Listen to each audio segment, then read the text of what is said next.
balik lagi ke COVID yang Bapak bilang nih Pak. Apa sih Pak peran KI pusat Pak untuk penanganan COVID-19 Pak?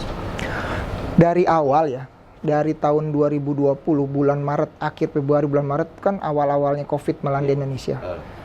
Semua negara tuh gagap dari awal. Tidak hanya Indonesia, orang kaget kan menghadapi pandemi COVID.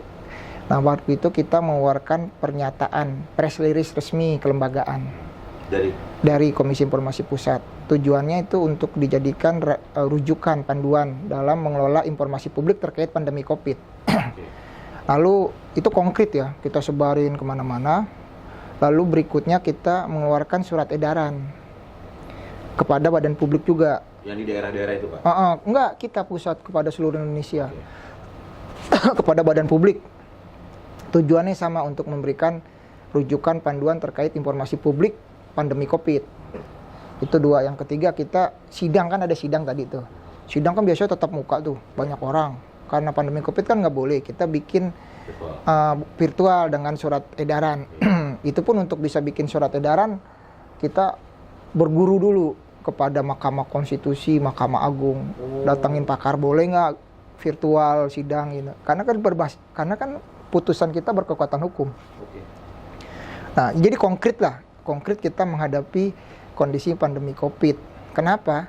Karena di dalam informasi publik terkait pandemi COVID kan ada data pribadi. Nah, data pribadi menurut Undang-Undang KIP itu sifatnya adalah dikecualikan. Itulah berkembangnya. Jadi udah kita secara konkret lah melaksanakan itu di tahun 2020. Di akhir 2020 dan di penghujung 2021 kita melakukan literasi literasi vaksin. Kita juga undang berbagai ada beberapa event, kita melibatkan stakeholder terkait seperti Satuan Gugus Tugas, Kementerian Kesehatan, Kominfo, Pemulihan Ekonomi Nasional, pokok stakeholder terkait kita pernah mengadakan itu.